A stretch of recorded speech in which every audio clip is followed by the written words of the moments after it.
புறப்பட்டு தனது அம்பையும் வில்லையும் சரி செய்து கொண்டு கரையிலே நின்ற சந்தனு மீது தனது மோகன அஸ்திரங்களை விடுத்தான். மோகன அஸ்திரங்கள் சந்தனுவை தாக்கியதும் சந்தனு மகாராஜா மயக்கமுற்று விட்டார். அந்த வேளையிலே நீரினுள்ளிருந்து கங்காதேவி எழுந்து ஓடி வந்து தனது மார்புடன் அணைத்து நீரை பருக கொடுத்து கண்ணீர் வடிக அந்த கண்ணீர் சந்தனு மகாராஜாவுடன் விழுந்ததும் ஒரு மகாராஜாவை எங்களுடைய தாய் இவ்வாறு தழுவி வேதனைப்படுகின்றாவே, இவர்தான் எங்களுடைய தந்தையாக இருக்க முடியுமோ என சிந்தித்துக் கொண்டு நின்றான் அந்த வாலிபன். அப்போது சந்தனு கண்ணை திறந்ததும், பெண்ணே, இவ்வாறான வீரன் யார் என்று கேட்க, இதுதான் உங்களுடைய மகன்.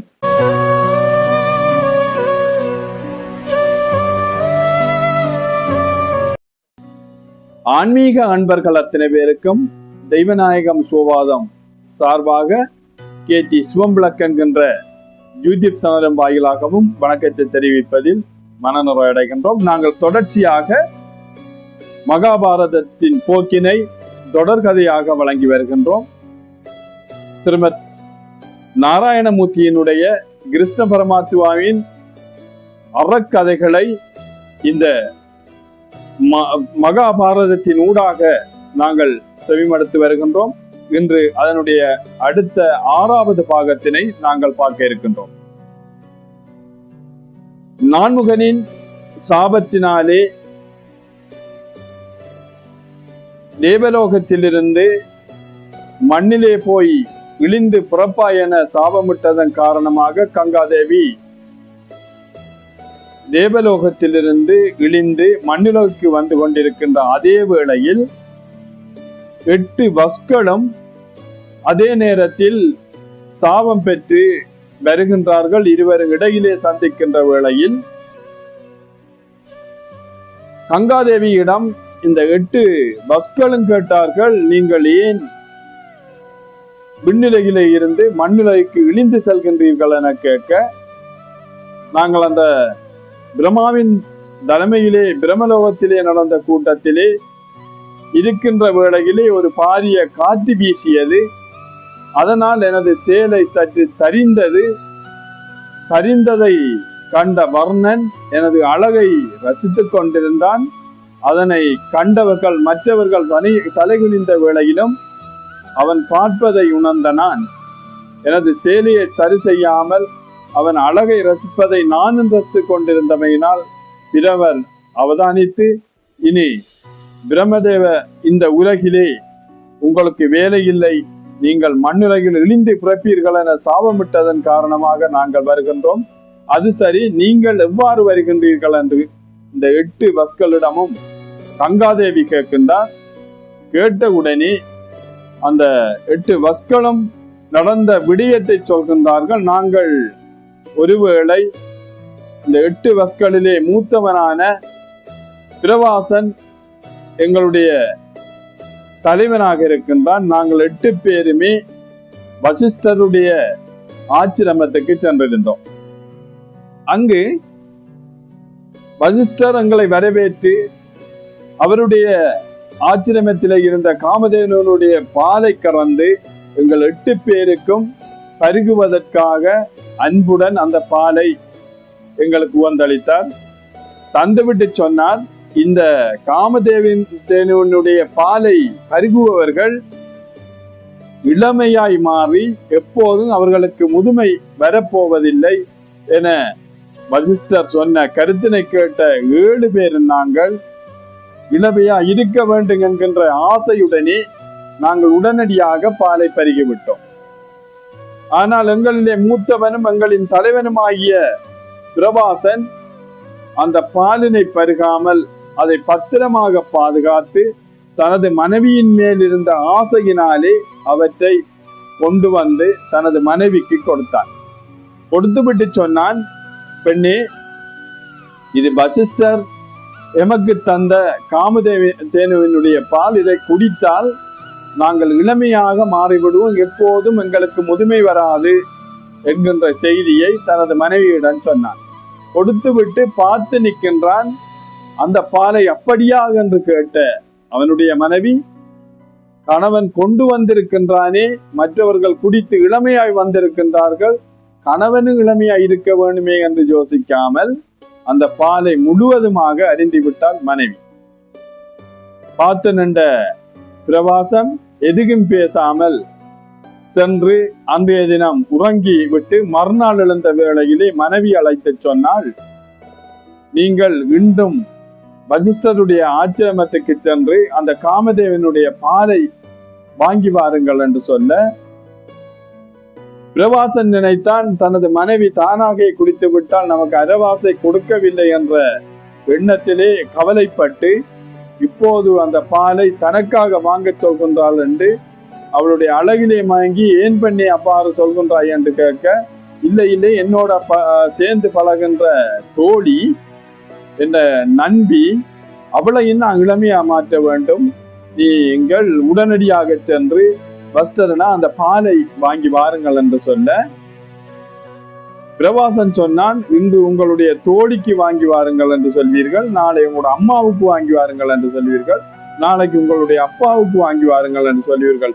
இவ்வாறு எத்தனை தினங்கள் தான் வசிஷ்டருடைய ஆச்சிரமத்துக்கு சென்று இந்த காமதேவனுடைய பாலை பெற வேண்டும், எதற்கு நான் அந்த பாலினை பெறுவதற்கு சென்று வருகின்றேன் என தெரிவித்து பிரவாசன் செல்ல விடுக்கின்ற வேளையிலே, கொஞ்சம் நில்லுங்கள், அதற்கான முழுமையான ஆலோசனை என்னிடம் இருக்கின்றது, அதை கேளுங்கள் என்னவென்று கேட்டான்.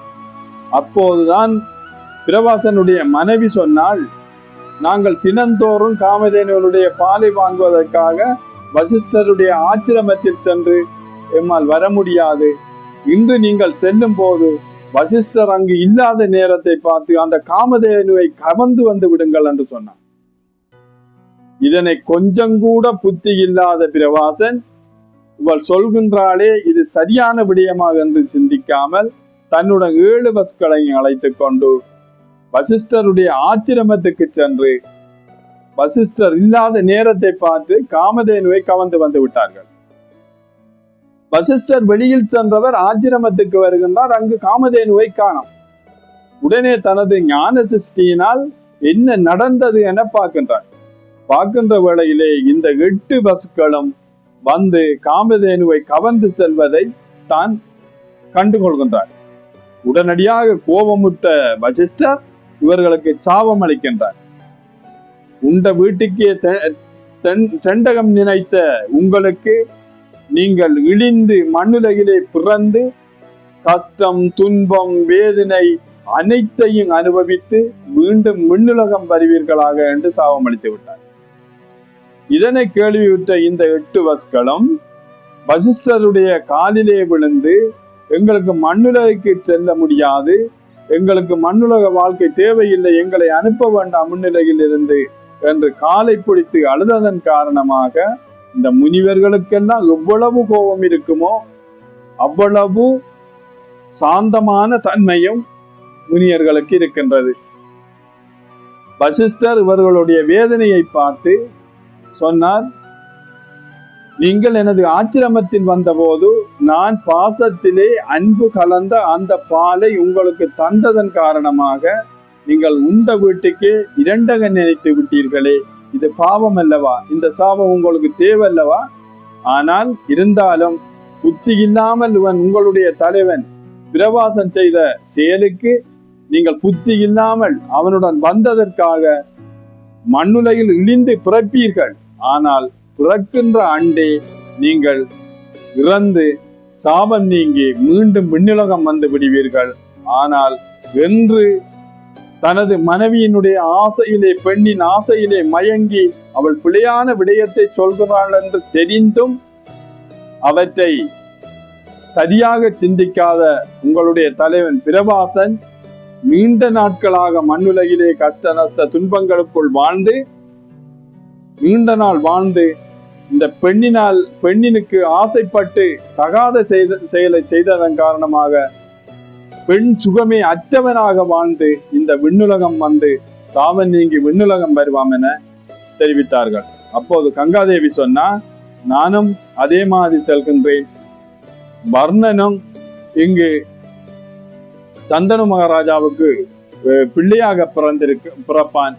நீங்கள் உங்களுடைய 7 பேருக்குமே நான் உடனடியாக சாப விமோசனத்தை அளிப்பேன். 8வது பிள்ளையான பிரபாசனை நீண்ட நாட்களுக்கு பிறகு இந்த மண்ணிலே இருந்து அவனுக்கு விண்ணுலகம் செல்வதற்கான சாப விமோசனம் கிடைக்கும். நான் புறப்படுகின்றேன் என்று இருவரும் வருகின்ற வழியிலே பேசிக்கொண்ட விடயத்தை சந்தனு மகாராஜாவுக்கு கங்காதேவி குறிப்பிடுகின்றார். அப்போது சந்தனு மகாராஜா சொன்னார், சரிதாயே, இவ்வாறு நடந்ததெல்லாம் சரி. இப்போது 8வது இருக்கின்ற இந்த குழந்தையும் வம்ச விருத்தி இல்லாமல், குழந்தை பேர் இல்லாமல், பெண் சுகம் இல்லாமல் இருப்பதென சாபம் இருந்தால், நாங்கள் இருவரும் சேர்ந்து இன்னும் ஒரு குழந்தையை இந்த குழந்தைக்கு துணையாக நாங்கள் ஈன்றெடுப்போம். இருவரும் வம்சத்துக்காக அந்த குழந்தை இருக்கட்டுமே என்று சொல்ல, இல்லை இல்லை, இனி ஒருவேளை கூட நான் இங்கு இருக்க முடியாது, வந்த கடமை எனக்கு முடிந்து விட்டது. இருந்தாலும் நான் இப்போதும் இந்த குழந்தையை உங்களுடன் தருவதில்லை. பருவம் வருகின்ற வேளையிலே நான் இந்த குழந்தையை உங்களிடம் ஒப்படைப்பேன் என கங்காதேவி தெரிவித்து குழந்தையை அழைத்துக் கொண்டு கங்கையிலே இறங்கி காணாமல் போனான். இவ்வாறு தன் மனைவியையும் குழந்தையையும் பிரிந்த சோகத்திலே சந்தனு மகாராஜா மிகவும் அழகு பொருந்தியவர். தென்கடலிலே நிலா ஒளி பட்டு தெறிக்கின்ற ஒளியை போன்ற வடிவுடையவர் சந்தனு. தன் முகங்கள் தோற்றங்களும் மாறி கவலையுற்று தினந்தோறும் மனைவியையும் பிள்ளையையும் சிந்தித்தவனாக கவலையுற்றவனாக வாழ்ந்து வந்தான். தனது வாழ்க்கை காலம் அனைத்தையும் சிந்தித்து கவலையுற்றவனாக தனது ஆட்சியிலே சோகத்துடன் இருந்து கொண்டு இருந்த வேளை 1 வருடம் 2 வருடம் அல்ல, 36 வருடங்கள் இவ்வாறு கழிந்தது. ஒரு தினம் வேட்டைக்கு சென்று விட்டு மீளவும் அந்த ஆற்றங்கரையிலே வந்து ஆரம்பத்திலே அந்த பெண் வந்த பகுதியில் இருந்து நடந்த விடயங்களை அசை போட்டுக் கொண்டிருந்தார். மீள பார்த்து கொண்டு சிந்தித்துக் கொண்டிருக்கின்ற வேளையிலே அந்த நீரினுள் இருந்து மிகவும் அழகு பொருந்திய முத்துரி நூலும் அழகும் இங்கிருந்து சந்தனு மகாராஜா நீரினுள்ளே இருந்து வெளிப்பட்ட அந்த வாலிபனை பார்த்து நினைத்தார், இவன் சிவனுடைய மகன் முருகனாக இருப்பானோ அல்லது மன்மதனாக இருப்பானோ, இவன் யாராக இருக்க வேணும், இவ்வளவு அழகா இருக்கின்றானே என்று பார்க்கின்ற வேளையிலே அந்த வாலிபன் வெளிப்பட்டு தனது அம்பையும் வில்லையும் சரி செய்து கொண்டு கரையிலே நின்ற சந்தனு மீது தனது மோகன அஸ்திரங்களை விடுத்தான். மோகன அஸ்திரங்கள் வந்து சந்தனுவை தாக்கியதும் சந்தனு மகாராஜா மயக்கமுற்று விட்டார். அந்த வேளையிலே நீரினுள் இருந்து கங்காதேவி எழுந்து ஓடி வந்து தனது மார்புடன் அணைத்து நீரை பருக கொடுத்து கண்ணீர் வடிக அந்த கண்ணீர் சந்தனு மகாராஜாவுடன் விழுந்ததும் ஒரு மகாராஜாவை எங்களுடைய தாய் இவ்வாறு தழுவி வேதனைப்படுகின்றாவே, இவர்தான் எங்களுடைய தந்தையாக இருக்க முடியுமோ என சிந்தித்துக் கொண்டு நின்றான் அந்த வாலிபன். அப்போது சந்தனு கண்ணை திறந்ததும், பெண்ணே, இவ்வாறான வீரன் யார் என்று கேட்க, இதுதான் உங்களுடைய மகன், இவனைத்தான் நான் சிறுவனில் அழைத்து சென்று பருவம் பெறும்போது உங்களுடன் நான் ஒப்படைப்பேன் என்று சொன்னேனே, இவனுடைய பெயர் தேவவிரதன். இவன் வசிஷ்டரிடம் அனைத்து சம்பிரதாய சாஸ்திரங்களை முறையாக கற்றவன், சுக்கிராச்சாரியாருடன் நீதி நெறிமுறைகளை முழுமையாக கற்றவன். கற்றது மட்டுமன்றி பரசுராமரிடம் அனைத்து வில்வித்தைகளையும் கற்ற ஒரு யோகி இவன். இவனை போல் ஒரு குழந்தையை எவரும் பெறவும் முடியாது, பெற்றெடுக்கவும் முடியாது, இனிமேல் பிறப்போவதும் இல்லை. இவனை பெற்றமையினால் நீ உயர்ந்த தந்தையாக, தாய் தந்தையை போற்றப்படக்கூடிய ஒருவனாக இவன் வாழ்வான். இன்று முதல் இந்த உலகிலே இந்த மகனை பெற்றதன் பேராக உங்களை வெல்வதற்கு யாருமே இந்த உலகில் இன்னொரு மன்னன் பிறக்க முடியாதென கங்காதேவி தெரிவித்து இவனை முழுமையாக நீங்கள் பொறுப்படுத்தி ஆட்சியை சிறப்பாக ஆட்சி செய்து வாருங்கள் என கையளித்து விட்டு நீரினுள்ளே மறைந்து போனார். தனது மகனை கையிலே பிடித்துக் கொண்டு அரண்மனைக்கு வந்த சந்தன மகாராஜா இளவரசனாக தேவபிரதனுக்கு முடிசூட்டி ஆட்சி பொறுப்பினை கொடுத்து இருவருமாக சேர்ந்து சந்தனவனுடைய மேல் பார்வையிலே அரசாட்சி சிறப்பாக நடைபெற்றுக் கொண்டிருந்தது.